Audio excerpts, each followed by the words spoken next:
Nous sommes en 2012.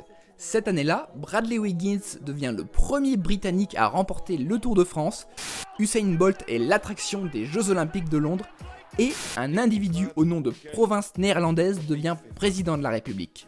Mais ce qui nous intéresse aujourd'hui, c'est le Masters de Madrid et sa fameuse terre battue bleue. Allez, jungle! Et je vous retrouve aujourd'hui pour vous parler du Masters 1000 de Madrid et notamment de cette édition 2012 avec cette fameuse terre battue bleue qui a fait tant polémique. Et oui, le tournoi madrilène avait innové cette année-là puisque à l'initiative de son directeur, le fantasque roumain Ion Tiriac, le tournoi avait décidé de changer ses habitudes et d'organiser pour la première fois un Master 1000, en tout cas un tournoi d'une grande ampleur comme ça, sur une terre battue de couleurs différentes à d'habitude, avec une terre battue finalement bleue.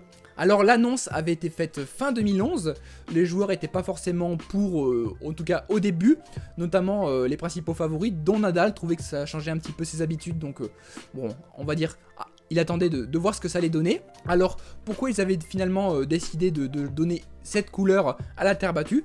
Déjà, c'était pour donner une meilleure visibilité de la balle aux joueurs et aussi finalement une meilleure visibilité globale des matchs pour les retransmissions TV notamment. Et également, c'était la couleur du logo du sponsor principal du tournoi, donc ça permettait de faire une petite référence. Mais finalement, on va voir que ça a moitié porté ses fruits, puisque certes, ça a été un gros coup de com' de la part des organisateurs. C'est pour ça d'ailleurs qu'on continue à en parler, que je continue à vous en parler et qu'on s'en souvient tous près de 10 ans après. Mais de la part des joueurs, ça a été très critiqué. Déjà, la terre battue à mettre en place était beaucoup plus chère que la terre battue classique. Mais les cours ont été jugés médiocres de la part des joueurs, notamment parce qu'ils étaient jugés trop glissants et que la terre battue était finalement mal faite. Alors, petit point un petit peu technique, la terre battue c'est toujours de la brique pilée, donc c'était la même matière finalement, mais la technique avait été un petit peu différente, puisque pour éviter les fourbons qui étaient présents les années précédentes, ils avaient décidé de tasser un petit peu plus la terre battue sur la dalle, de sorte que ça améliore un petit peu l'adhérence et finalement ça amortisse un petit peu plus.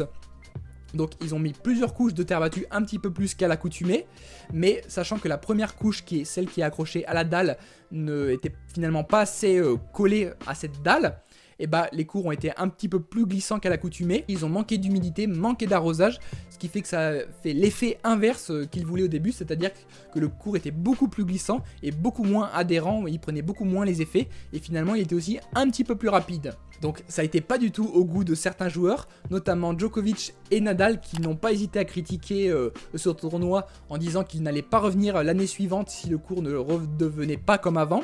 Ça s'est également vu dans leur performance, puisque Djokovic et Nadal, qui étaient respectivement à l'époque numéro 1 et numéro 2 mondial, ont été éliminés tout simplement en quart et en huitième de finale, sachant que c'était les favoris du tournoi, c'est un petit peu étrange, notamment Nadal qui se fait battre en huitième par Verdasco, ce qui constituait là la première victoire face à Nadal pour le gaucher. Donc dans ces conditions on peut se dire mais qui a vraiment pu sortir son épingle du jeu? Eh bien c'est le Suisse Roger Federer. Federer qui on le sait a souvent pas trop de difficultés à s'adapter à des conditions un petit peu étranges sur les cours. Ça s'était vu quelques mois avant dans cette même année 2012 à Indian Wells où en demi-finale il avait battu Nadal dans des conditions vraiment très venteuses où la balle virevoltait un petit peu partout. Cette année-là, il nous sortait un début de saison assez impressionnant, avec des victoires notamment à Rotterdam, à Dubaï et donc à Indian Wells. Donc là, il remportait le 76e titre de sa carrière. Ça allait être finalement l'avant-dernier sur terre battue, en tout cas le dernier dans cette catégorie de tournoi, puisque le dernier ça allait être Istanbul quelques années plus tard, mais un tournoi de beaucoup moindre importance en 2015. Donc sur son parcours, le Suisse a dû se défaire de joueurs finalement assez compliqués avec quelques matchs pièges. Notamment au premier tour, il a dû affronter le bombardier canadien Milos Raonic. Seulement la deuxième confrontation entre les deux hommes à cette époque. Donc un match assez accroché en 3-7. Après des victoires un petit peu plus tranquilles sur Gasquet et David Ferrer notamment.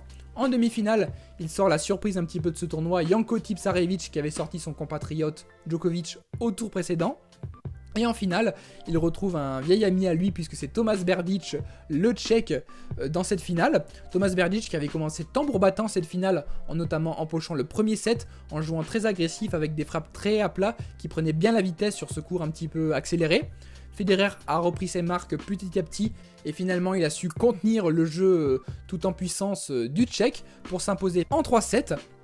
Alors certes, ça n'aura pas été le tournoi le plus marquant en termes tennistiques, en termes de matchs marquants, ou même cette victoire de Federer n'est pas forcément la plus impressionnante de sa carrière, mais ça aura été surtout ce coup de com', ce coup de pub de la part des organisateurs d'avoir innové en décidant de mettre un tournoi sur une terre battue de couleurs différentes, ce qui je trouve personnellement, en tout cas du point de vue de la couleur, était une chose assez sympathique à faire.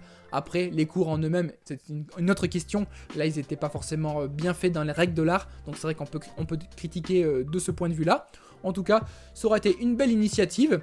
N'hésitez pas à me dire en commentaire quel moment vous a marqué dans cette décennie tennistique à Madrid, voir si ce tournoi, même en 2012, vous avez marqué ou pas, si vous trouviez que c'était une bonne chose de changer la couleur. Et moi, je vous retrouve bientôt pour une nouvelle vidéo. Vous aurez une vidéo sur le tournoi de Rome qui est en préparation, qui va arriver dans quelques temps. Et moi, je vous dis, prenez soin de vous. Allez, ciao!